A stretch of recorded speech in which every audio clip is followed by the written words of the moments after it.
maanta ay taariikhdu tahay 10 bisha sagaalaad 2022 waxaan annagoo guddi wasiirro iyo xildhibaano isugu jira halkan ku soo dhaweynaynaa madaxweynaha Jubbaland mudane Axmed Maxamed Islaan oo u yimid shirka madasha wada tashiga qaran oo magaalada Muqdisho ka dhici doonta labada maalmood soo socota 11 iyo 12 madaxweynaha runtii waa asaga u soo horeeyay ufuudii madaxweynayaasha dawlad goboleedyada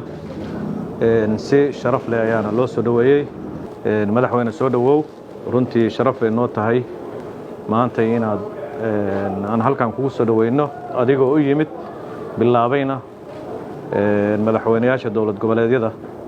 oo ka qayb galaya shirka wada tashiga qaran ee ka dhacaya